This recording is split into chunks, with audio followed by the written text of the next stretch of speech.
Conley. I am so unbelievably excited for this panel. Hey everyone, Carey Conley here. Thanks for joining me in this live podcast broadcast today. I'm so very excited about this panel. I can't even believe it, and it's because it's so near and dear to my heart. You guys know the vision, purpose, having a passion for your life means everything.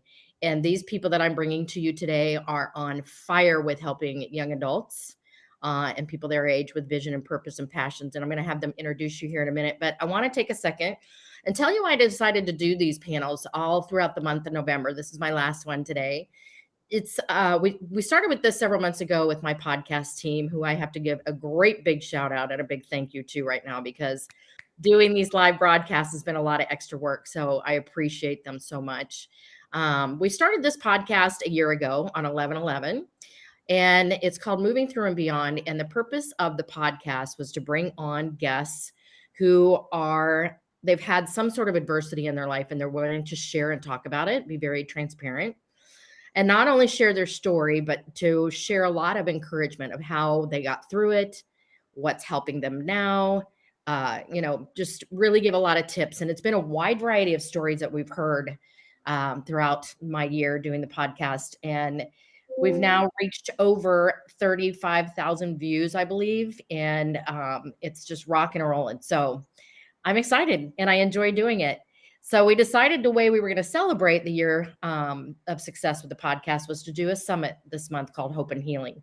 So every month, every Wednesday at about this time, I've been going live with a panel on a different topic. And all of these panelists have been past interviewees with me on my show. So I'm excited about this because today we're going to talk about my favorite topic, which is vision and purpose. And I am just so honored that each of these people could be on here today because they have a lot going on. So I appreciate you guys. And I just want to have them introduce themselves to you guys. And Jordan, I'm going to start with you. Well, hello, I'm Jordan Miller. I am founder of a nonprofit here in Oklahoma City called Generation Y, WHY, and we go all over the nation, and we'll get into that, but that is my introduction. Yes. So I'm going to tell people how I met you guys because this is how organic things happen in my life. So Jordan's organization was featured at an event that I attended 2 years ago. I think it was 2 years ago in Dallas, or a year and a half ago. I went because of one of the other speakers that was there that you guys have heard here. He was on the panel on men and mental health, Marcus Black. And so I went because Marcus was speaking and met Jordan and his team there. And this is so funny. So I was living in Arizona at the time, and my daughter lives in Oklahoma City. And I had decided to make the move to Oklahoma City and found out that Jordan was based there. So it's a total God thing that I was there and met these guys. And so we became very involved in their organization. They have a huge event happening tomorrow night in Oklahoma City that my daughter Laurel has been helping them plan. So I can't even believe you're here, Jordan. I know what's going on the back end right now. I'm honored, and I wouldn't miss it for the world. So yeah, you're amazing, Carey. Thank you. I appreciate you. Alex, let everybody know what you're up to. Yeah, sure. One, thanks for having me, Carey. I'll second what Jordan said. You're amazing. So honored and humbled that you'd have me on. Alex Wassam. In this realm of my life, I am an author, releasing my book before the end of the year. So excited to do that. Speaker and personal optimization coach or life consultant. I derive my passion from really wanting to help people overcome self-doubt, anxiety, and depression in order to help them become the best version of themselves. And in regards to this particular speaking point, vision and purpose plays a massive, massive part in that. So I'm sure we'll get into details, but I'll say that's me for now. Yeah. So I met Alex because I'm on Instagram a lot because I'm focused on helping young adults, and just started following him because he's on a lot talking about life and all life things and encouragement. Has been very transparent about his story as well, which I'm going to ask you to share a little bit more, Alex. So I just reached out to him and said, I'm loving what you're talking about. Would you be willing to come on my podcast? And he said, absolutely. So we got to know each other, and here we are. And I'm sure we're going to be collaborating on a lot more things.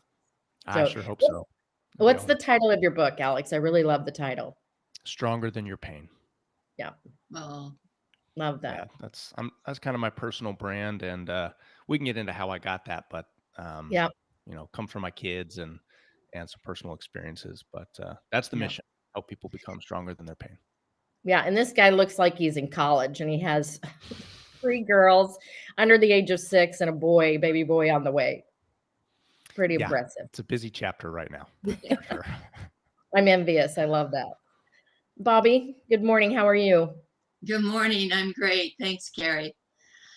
So I'm somebody that's passionate about youth and learning. That's been, my purpose driving me through my life. So it was more than 40 years ago, I founded a program, a summer camp for youth called Super Camp. And it is over the 40 years, we held it on university campuses and grew to be in 14 countries. And it's all about learning and life skills. And we talked about the assumption that kids should automatically know how to learn effectively, should know about themselves and what a difference it makes to really teach them. So the difference that we were making in kids, we got invited into schools. So it's been over 35 years now. We've been working with schools across the US and in other countries. And it's a lot about positive school-wide cultures. That's so important right now, to hold that environment and culture where kids feel safe, because they need to feel safe to be able to learn. So that's about the school programs. And I've written over a dozen books on teaching and learning that are out there. And a big thing for me is a year and a half ago that my husband and I actually sold our divisions of Super Camp and Quantum Learning. So our programs continue without us. And I'll talk more about what that means to me later. But I am so blessed that I've been doing a nonprofit called K's Community Alliance for Youth Success that I co-founded with Stem and Graham almost 12 years ago now. And that it's all about kids discovering and finding their purpose, because we know what a difference that makes for kids. So Yeah. that's my focus is K's. Yeah. So we got connected through mutual friends. Somebody heard me speak at a retreat about vision and purpose and how focused I am on young adults. And she said, you definitely need to meet these people at K's. So I was thrilled to get to meet Bobby. And then they went into a high school last spring in April in San Diego and brought 30 speakers in to talk to the kids. And I was honored to be a part of that. So thank you, Bobby. I appreciate you. For that. That speaks a lot of who you are, that you would fly in and participate at the level that you did. Well, I'm going to tell you, I said this to you before, Bobby. It's one thing to teach vision to adults. It's a whole other ball game with kids. Yeah. They are a tough crowd.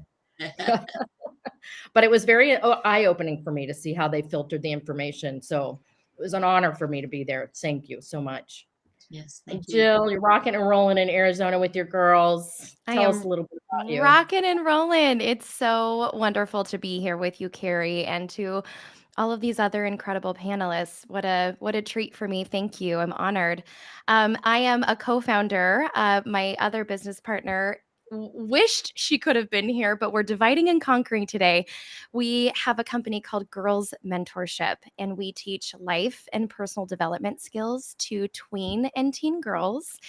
And we started this bad boy 3 years ago, almost 4 years ago now, but right in the middle of the pandemic.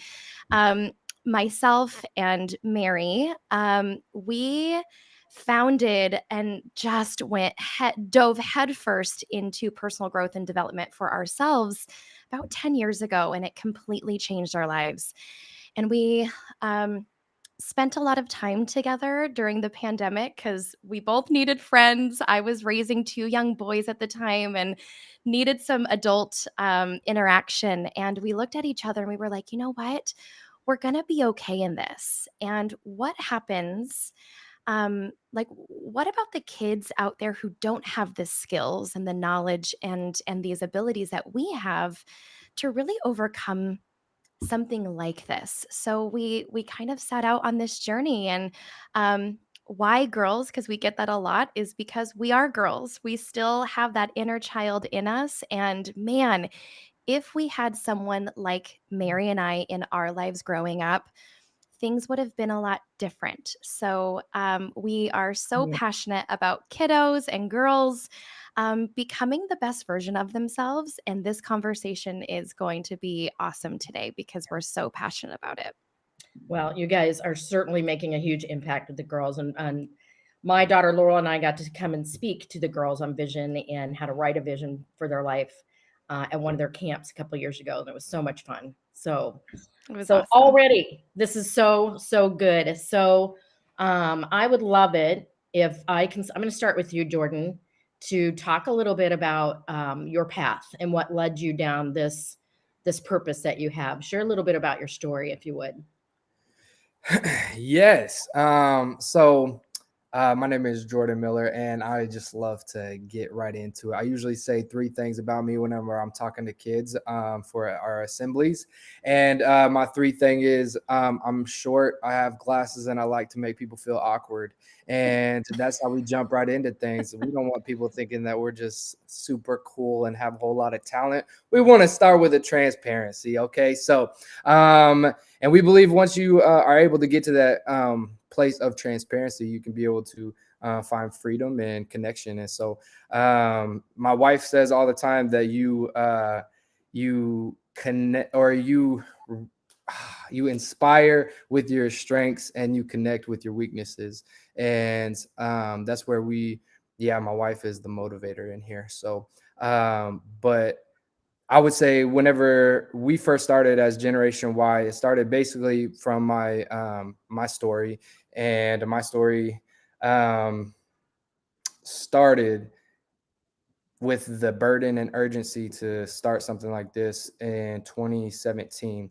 And so 2017, Oklahoma, our home state, went from 32nd to the 3rd leading state in the nation for teen suicide. And me and my group of friends, I'm an only child. So whenever I have friends, I pretty much just have family. I'm like Vin Diesel and Fast and the Furious. But like I really hold them close. And during that time, it was a pivotal time during my life. And I'm actually a suicide survivor. I attempted twice whenever I was a freshman in college. And I lost one of my near dear friends to suicide whenever I was a sophomore in college. And for some reason, that pivotal moment shook me to the core. And then that statistic hit not too long after that. And so it was a lot of these things that played back to back. And I was like, we got to do something about this. And so I got a lot of my friends, and luckily we're all gifted in some way. And we've got rappers, dancers, spoken word artists, motivational speakers. And in 2017, we just decided to pack up a small vehicle and a lot of sweaty bodies and a rental sound equipment, and started hitting the road for whoever would open the doors to us. And in 2017, we started making a pretty heavy impact. And we were like, we're not doing this for money. We're not doing this for anything. But it was a bunch of very ambitious young group of kids. And then we're going into the schools, which is just like Bobby is talking about, is like we want the culture and the schools and the students to feel safe again, and to just feel like they can open up and be themselves. And so we tackle a whole lot of topics, but our main thing is purpose. We call it Generation Y because whenever that statistic hit, we were like, these students are lacking, a sense of worth, sense of identity, sense of purpose. And so that's why we call the Generation Y WHYs, because we want to implement a sense of purpose in all of these students' lives. And so anyway, I have no college degree in nonprofit. I have no education in anything, but I'll tell you this, I will do anything and everything and to impact students. And we have done just that over the past 6 years. We've been able to impact 150,000 students live, and we service 20,000 students annually. And that's just with our travel team. And now we're able to actually create a class, which we launched yesterday. and that's going to be able to be actual classroom. So Bobby, we're going to need to connect after this, but it's a classroom that we're able to talk to these students about their purpose, talk to them about mental health, talk to them about all of the things from purpose, vision, depression, anxiety, all of these things. And we became a community partner with our state. And so now we're able to put this class into every school in our city. And so obviously the goal is to go even further than that. And so anyways, we So love to create community and all the things. That's a long no, answer. thank you for sharing your story, Jordan, because I think it's so important for people. And I'm going to have you expand on this, Alex, because you brought it up when you were introducing yourself, how you can take your pain and take what you've been through and use it as your purpose. And the impact you're making is just huge. So thank you. And I know the kids love you. Thank you. It's probably because I look Right? like a kid. Yeah. You kind of do. Yeah. I get told to take my hat off by teachers all the time. So like I'm not a Okay. kid. I may be their height, but I'm not their age. So it's all good. Okay. That's funny. So, Alex, do you want to expand on that a little bit? Because I know that this is kind of a little bit of part of your story, your backstory too. Yeah, I can give a little bit of my backstory and then lead into that. Jordan, I think what you're doing is awesome, man. That's great. Yeah. I'm gonna keep following you on that journey, dude. This is great. That's what the world needs right now. Um, so yeah, my personal brand and title of my book and everything, Stronger Than Your Pain. It really is just kind of a reflection of my story and what I'm trying to embody and lead by. So when I was 16, well, actually, let me go a little bit further back. I grew up in a great family. I have wonderful parents that treated me wonderfully.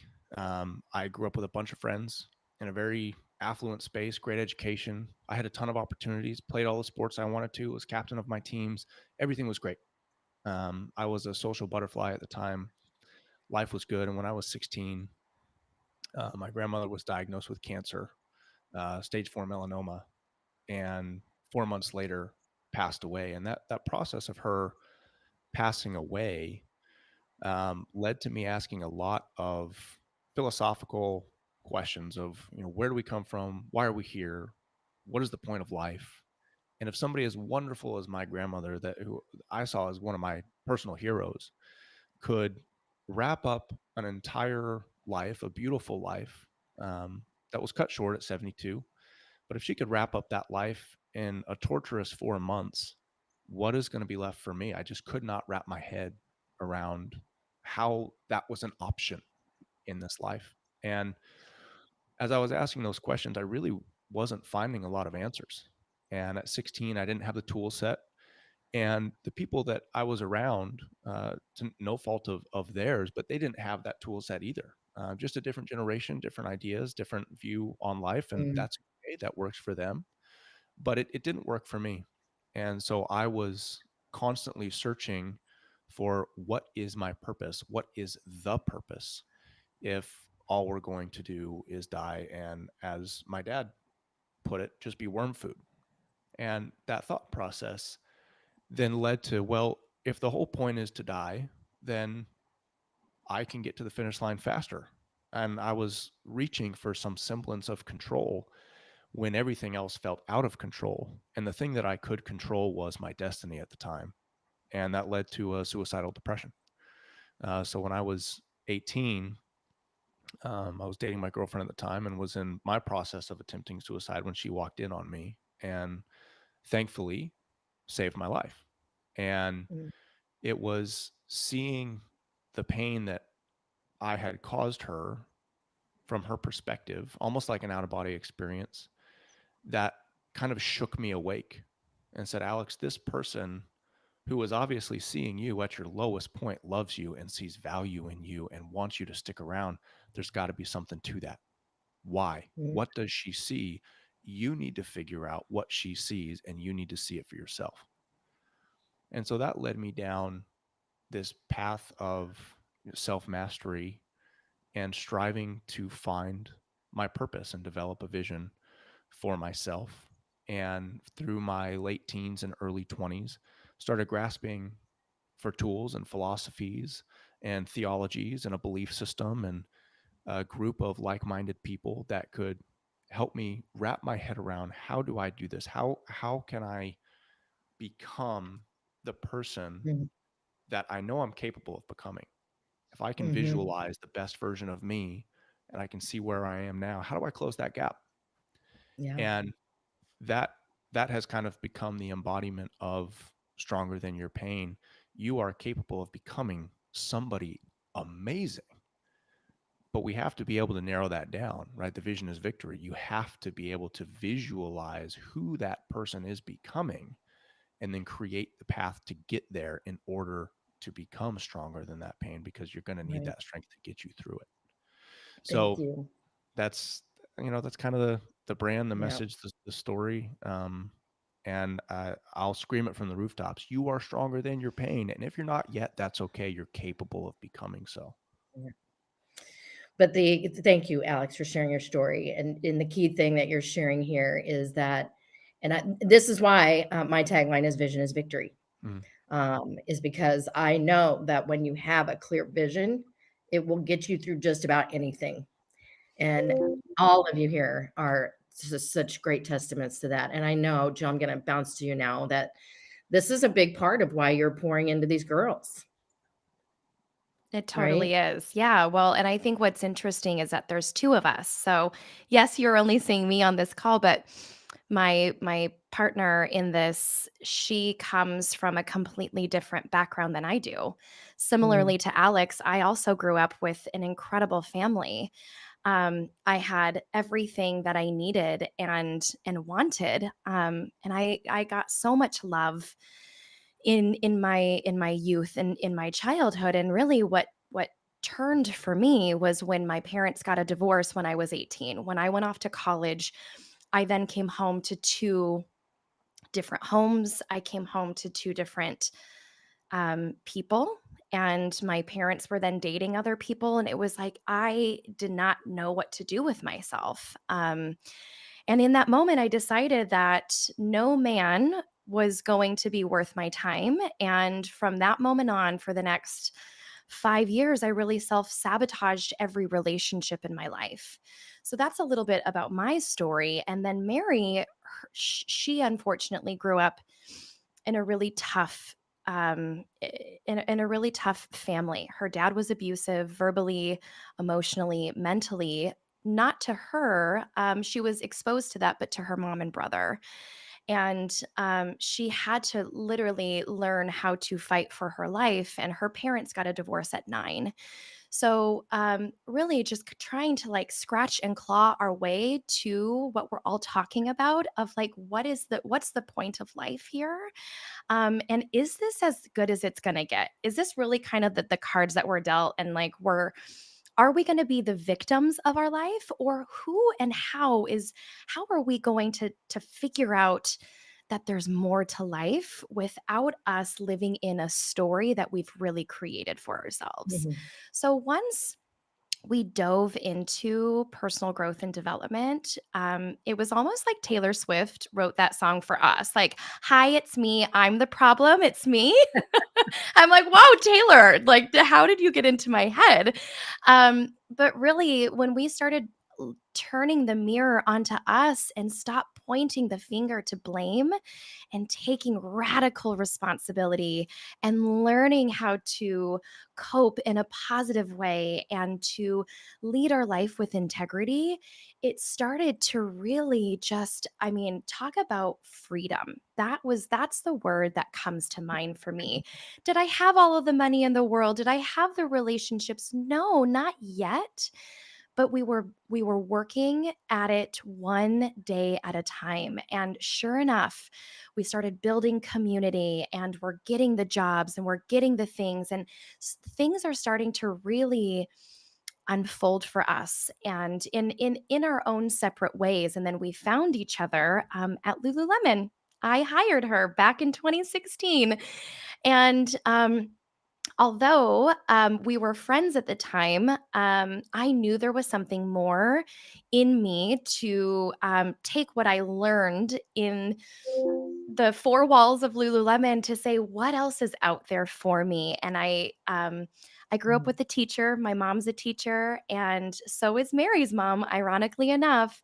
And I always wanted to be some sort of teacher. So I set out on this path of like, okay, I'm obsessed with personal growth and development. I'm obsessed with vision and goals. I'm going to help moms because I was a mom. I felt like I was the only mom really in my circle that wasn't drowning in her sorrows and drinking wine to cope. And I'm like, how do I help moms with this tools and this tool belt that I have? So I started on the path of doing that. Meanwhile, Mary's doing her own thing. She was a CrossFit gym owner, but we were still friends. And it was teaching moms a lot of the conversations that we're now having with our girls. They were like, this is really great, but my daughters need this. And I was so resistant to say yes. But of course, on the pursuit of figuring out my vision and purpose, I said yes. And then that dance team led to a basketball team that then led to the golf team and then the gymnastics teams. And all of a sudden, I was starting to work with athletes, more so on the mental side of the game. But what I Mm. realized was like I was just helping them be a better athlete. But I wanted them to realize there's so much more than just being an athlete. Right. So come 2020, that's when everything shut down, everything stopped. And I invited Mary over and I said, hey, my athletes that I used to work with, they need a space. But um, as opposed to us just working with athletes, what happens if we opened it up for all girls? So parents could have their kiddos jump on Zoom and we're going to host a camp and just create space for them. And that was really where the idea of girls mentorship happened because we saw what was needed and the coaching and the guidance that they were craving. And now it's turned in that moment, it was like, oh my gosh, these little breadcrumbs have led me to this position with this incredible partner of mine, and we're doing this work to help girls really see their value and their worth, and for us to pour Mm. into them so that they know that they are so big in this world that they can do anything. Yeah. I love how each of you have, started with, I had this thought. And I've thought about how, number one, I want to help myself get out of the situation I'm in. So you made a choice to become victors instead of victims, which is really interesting because I think that's so hard, especially for young adults to do, unless they're hearing from people like you. So it's just, you start with the vision. And then what you did, Jill, was you articulated it to somebody, said, hey, I have this thought. And I think a lot of times, especially with young adults, and I'm going to have Bobby talk about this because she works a lot with them, is that they are afraid to share what they're thinking. They're afraid to share their dream and their vision for a lot of different reasons. One, they have a huge fear of failing. And two, I heard this a lot with the high school kids that I spoke to in the workshop that I did, Bobby. When I asked them to write their vision, I asked them how they felt about it. And they told me two things. One, they were afraid of even trying because they were afraid they were going to fail and it wasn't perfect. Or two, they also said they were afraid to go down that path and get stuck there, which I thought was really interesting. So, but they were also really, really, really afraid to share their visions with each other. So I would love for you to kind of talk a little bit more about what your vision was, Bobby, and what you're seeing also with the kids. Yes. Yeah, that's really powerful what you said, that a lot of youth are afraid of sharing their vision because, that what if somebody makes fun of it or shuts it down or says Right. it's not possible. And as long as you keep it close to yourself, then, you can make it real, and not knowing, put it out there in the universe and have that support come you.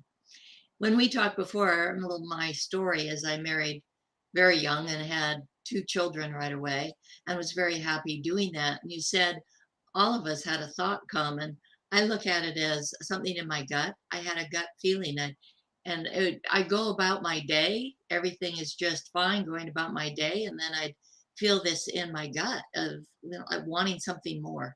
And Mm. it didn't make sense to me. But just following and talking with people, I ended up in real estate and investment in San Francisco, which was a heyday of, renovating Victorians and such. But it turned out to be a 24-hour personal growth workshop working in this company.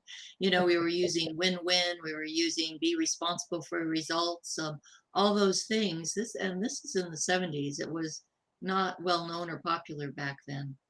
So from that led to founding a business school for entrepreneurs and running that.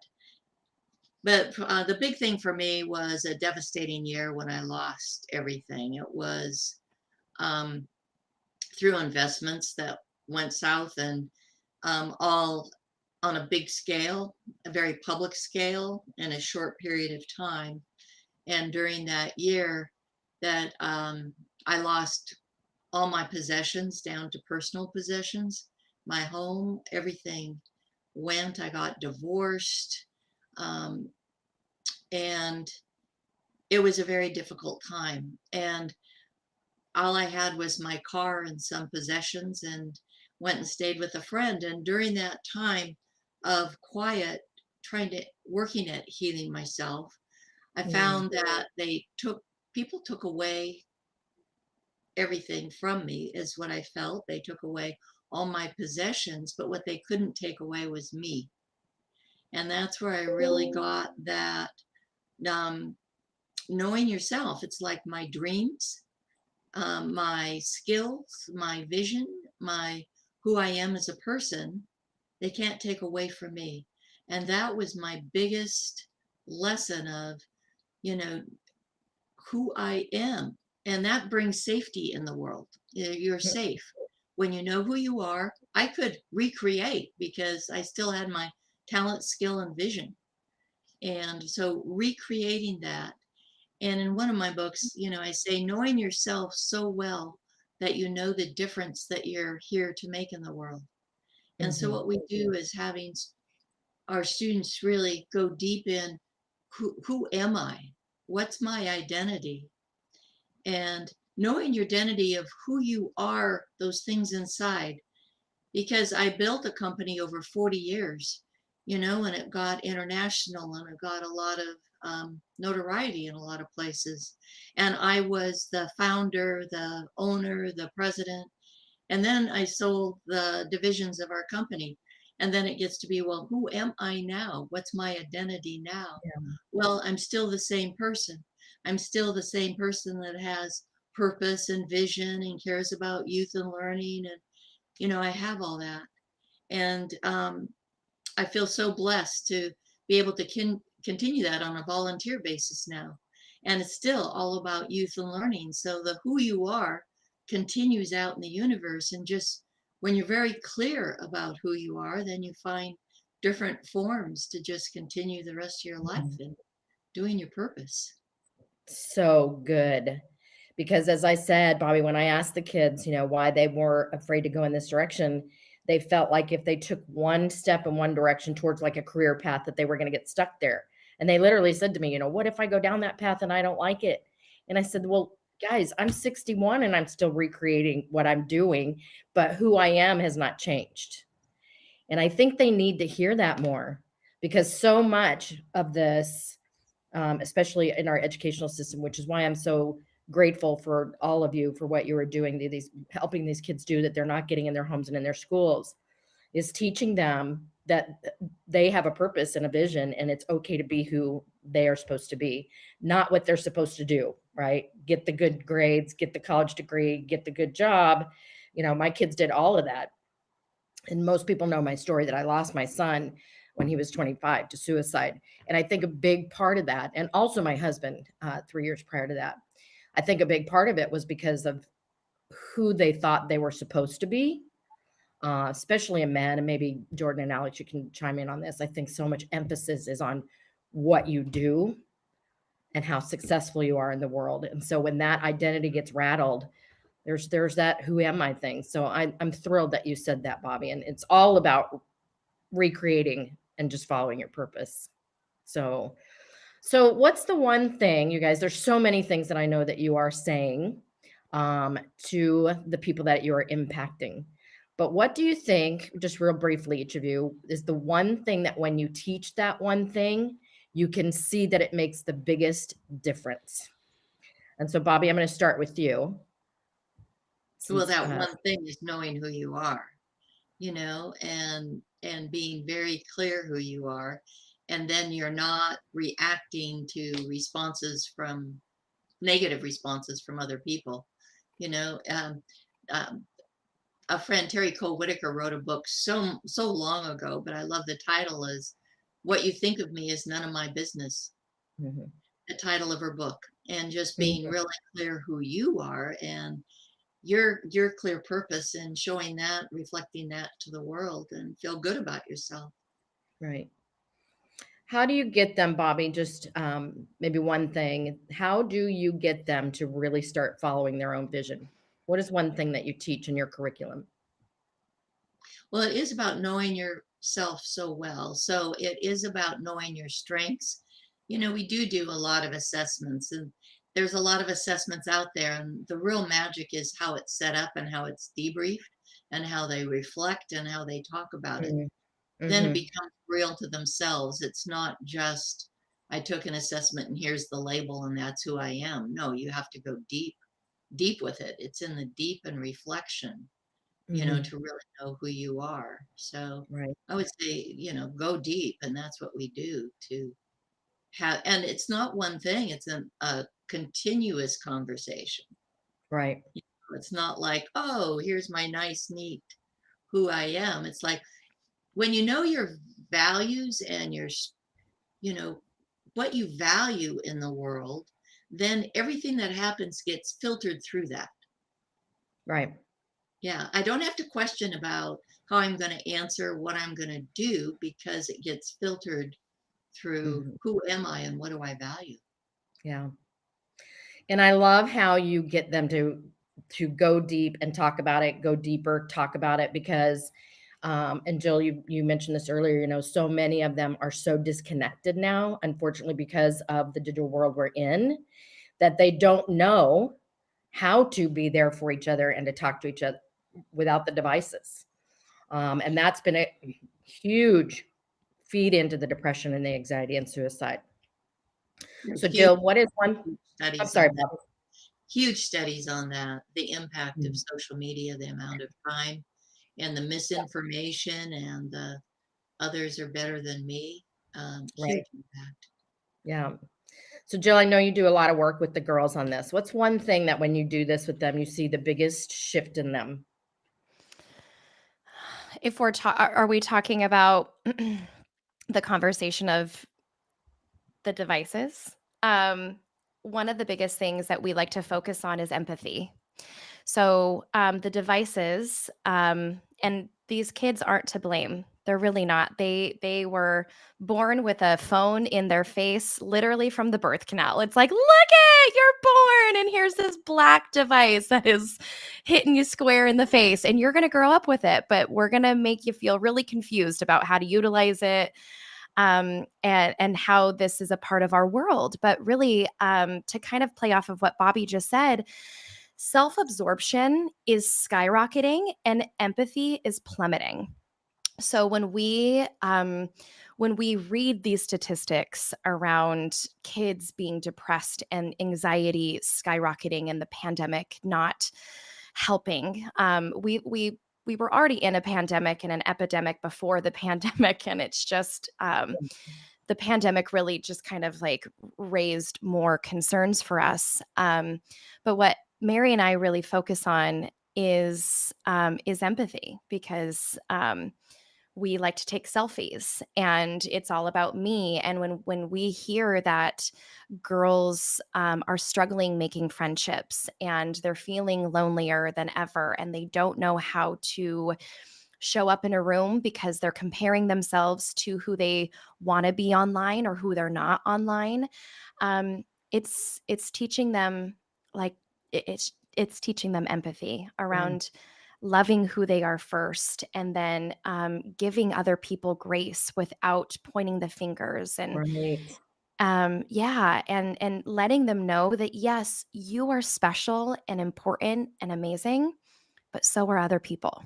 Yeah. You are, you are the center of your own world and your parents' world, but we gotta not have that mean something that you're better than someone else, because that's when we get into conflict, and that's when all of these, Yeah. these other things start to happen. So I would definitely say empathy is one of our number one character strengths that we like to develop in our girls.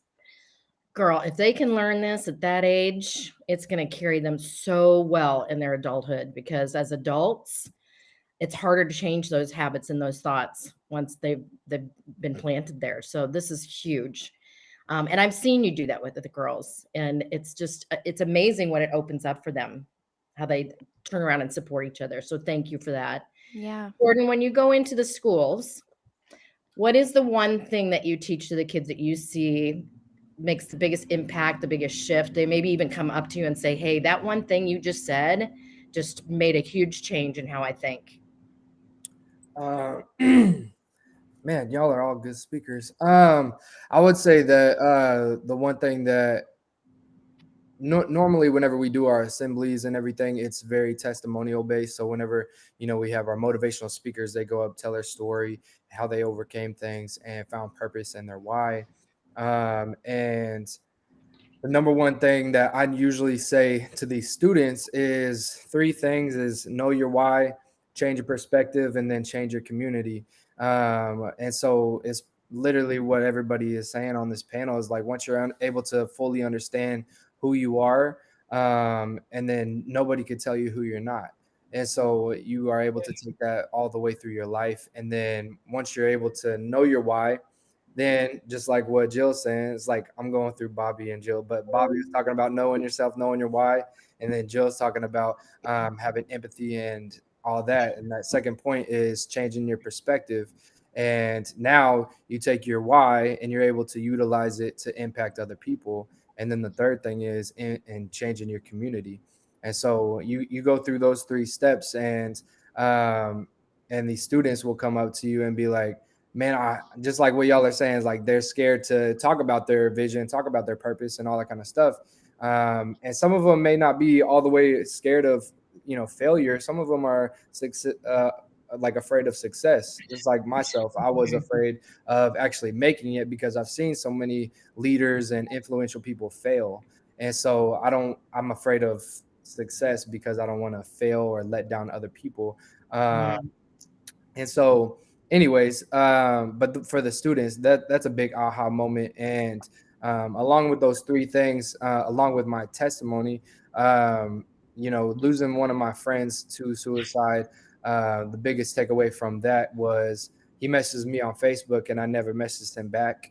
And that's really what the urgency was for starting Generation Y. And whenever I'm talking to these students, I give them those 3 points, but then also I give them that challenge to, if you could take 30 seconds out of your day to actually focus and acknowledge that we are all human and there's somebody sitting right in front of you that may be asking or screaming for help and not even saying a word.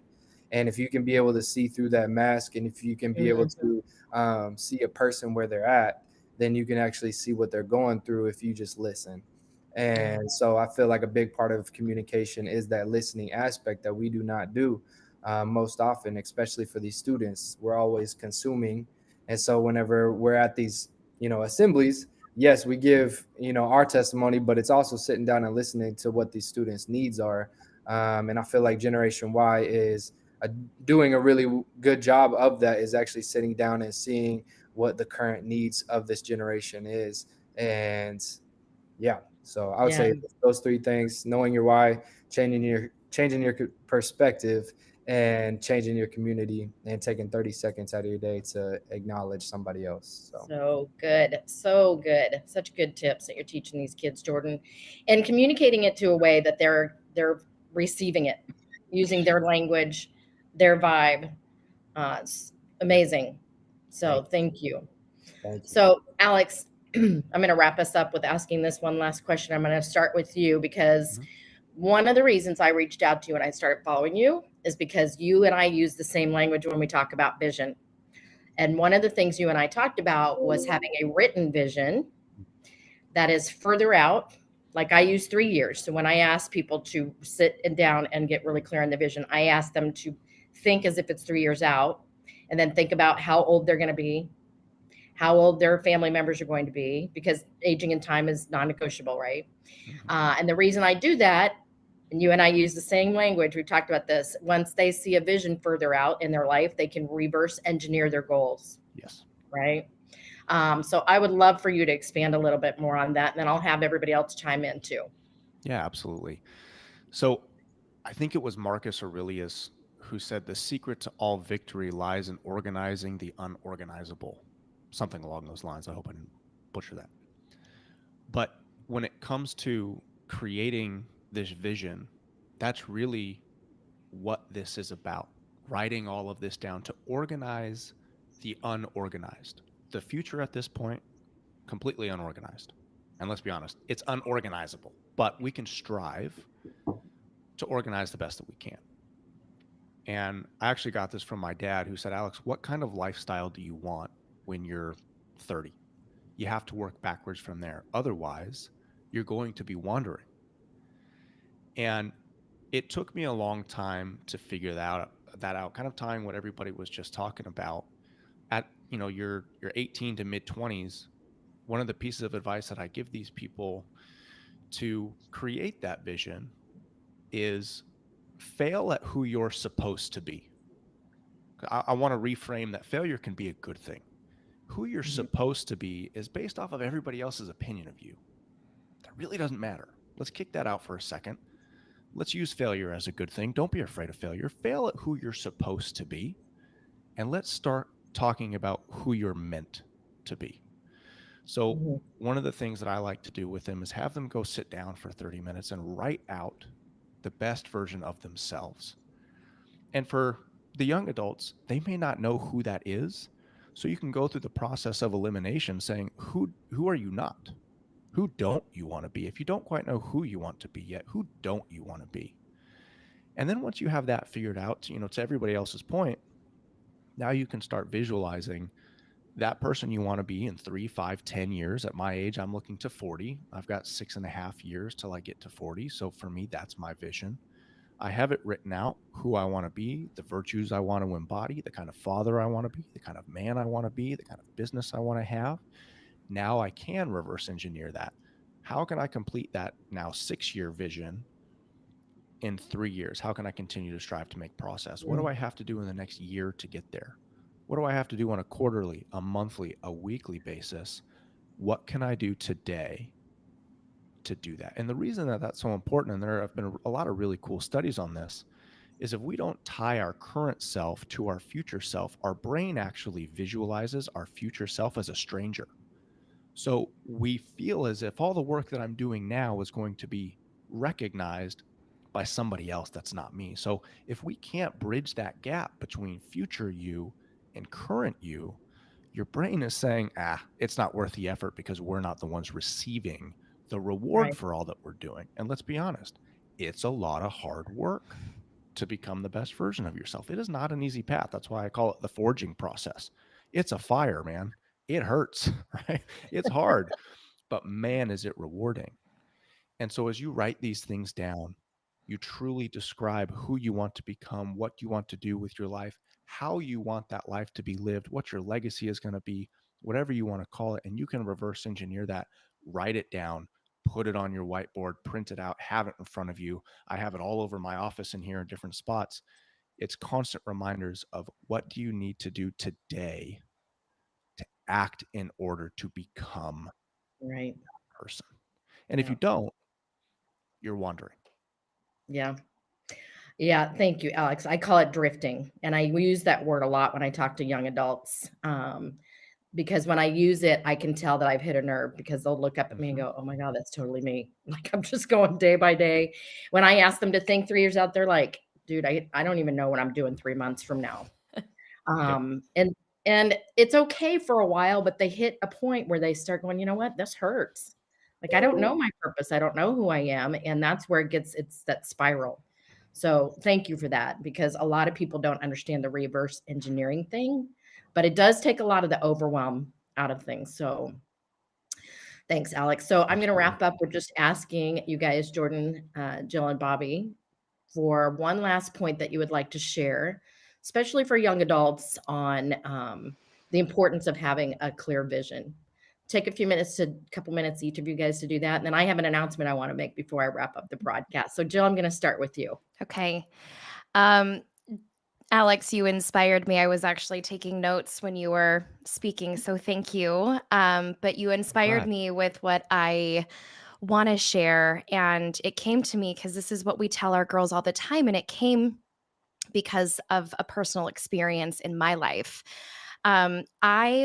I always want to do the right thing. So if there's a goal that I want to set out to do, I'm going to do what I need to do to get there. An example of this was when I was at Lululemon and I was climbing the corporate ladder and I wanted to get the next promotion. I was like, I'm the next in line because I'm doing all the things. And when I didn't get the promotion and someone else did, I started asking the questions of, well, what did she do that I didn't do so that I can be the next? Mm-hmm. And my manager at the time looked at me and was like, you didn't advocate for yourself. We didn't even know you wanted the position. And it was in that moment that I was like, oh my gosh, I was just expecting someone else to see me in order for them to see my value and my worth. So, what we tell girls is don't wait for anybody to tell you what you want in your life. If you want that thing, you go and do it.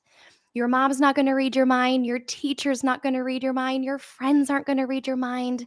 You have to learn how to advocate for yourself so that you can live the life that you want. That was such a beautiful lesson for me to now be able to reach my hand back and tell these girls, hey, let's shorten that gap just a little bit for you so that you can win and win again and win again and win again in your life so you can really figure out who it is you want to be and live the life of your dreams. Thank you, Jill, because I'm 61 years old and I'm still working on that. So I'm so glad. Same. Thank you. Okay, Jordan, one last thought. I know you need to bounce. You've got a kind of a big deal happening tomorrow night. I'm so excited to be a part of that. One last thought you want to share? Yes, and I'm excited for it. So it's low key kind of like a spinoff of Jill. So it's don't feel like you have to be perfect to start the process. And so what I mean by that is like I am so grateful that we just started Generation Y just because out of need and us being ambitious and just like let's go get it, you know. And I think that experiencing that and us going it out of our passion was we didn't have it perfect. And I believe that your passion is not going to start off perfect. It's going to start off with a burning desire to just do. And and along the way, you're going to perfect it. You're not going to have it perfect yet. And I think that for the young adult person and young adult me that I would be talking to is like I could have started it even sooner, you know, but thinking in my mind is like I gotta have this, I gotta have that, but it's like no, you don't. You have your vision, and just like I wish I had Carey and Alex back then. It's like I should have written it down, I should have did everything else, but you will perfect it along the process to purpose. And so I would say that because you have everything that you need inside of you. And one of my good friends, Marcus Black, that's new to our team, he was sharing a story to the students yesterday, and it was everybody is a seed. So 2 people this past week talked to me about seeds, and it was crazy. One was Marcus, and he was saying, about the big redwood trees and how huge they are, but that all came from a small seed. And every tree comes from a small seed, but you have everything in you to get to that size and get to that purpose and get to that where you need to be planted, where you need to be growing, where all those things. And then I was with one of my good friends. He's a native DJ here in Oklahoma City. And he was talking about seeds, and he was saying, oh man, it's crazy. So I don't want to get too crazy on you, but he was saying that every single one of us individual people are seeds. And he said every seed can be thrown on different type of ground. And some of y'all, just like Jill being at Lululemon, just like me being at an airport fueling gas in planes and pulling planes, like I could be a seed and thrown in different ground, but I'm not thriving. But whenever you throw me into a Generation Y field, if you throw me into doing whatever you're doing that's thriving, that seed's going to grow regardless. And that's whenever you found your ground and your purpose, and that's where you're going to be able to not only grow, but you're going to be thriving. So I would say, don't wait till you have it perfect till they get to the process, and you have everything inside of you. So good. I'm going to carry that with me all day. Perfect. So good, Jordan. Thank you. Thank So Bobby, one last thought, and your segment was segued me perfectly into my announcement I'm going to make before we wrap up. But Bobby, I would love to hear your one last thought. Well, one thing that stands out so much is the alignment between all of us. It's like Yes. every time somebody is saying something, it's like, yes, that's the important message. So the seed is about the opportunity to see. I think, there's opportunities around all of us, and it's having eyes to see and say yes and take action. Yes. So that really moves you forward. And Alex, when you talk about failure, we have teach failure is view failure as the information that we need to learn, grow, and succeed. So it's yay, I learned something today. And we say, know yourself and show yourself, Jill. It's like you have to show yourself because you assume people know who you are, what you're thinking, and they don't unless you share it with them. And the other is write it down. I know that was more, but I think I was just repeating one thing from everyone else, and just so much alignment. Good.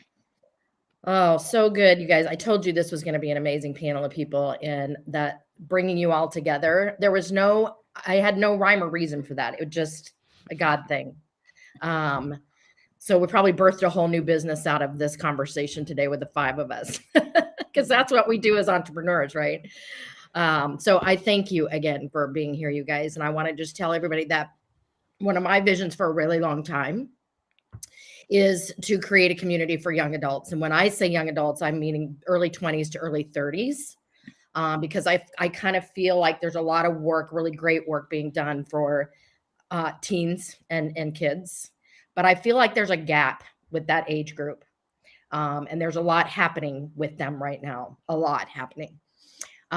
So I've launched a community. I'm officially going to launch a membership into a community in January called Vision is Victory. And I started with a Facebook group that opened up on 11/11 called Vision is Victory. So I want to invite anybody who's watching this, if you're a young adult, or if you are a supporter of a young adult, parent, grandparent, friend, an organization that helps them, please join that Facebook group. And we're going to start engaging in there. I'm going to start doing some webinars on vision and purpose, and talking about how I'm going to facilitate a year-long mastermind for them on all the adult skill building stuff. So I'm excited about it. It's my passion project. It's my vision, what's drawing me and keeping me going every day, just as it is for all of you guys. So thank you so much for this panel today, you all. And thank you for those of you who have watched us. We appreciate you continuing to watch the podcast and listen to the podcast and share out this panel. Thank you all so much for being here today. Thanks, Thank you, Carey. everyone.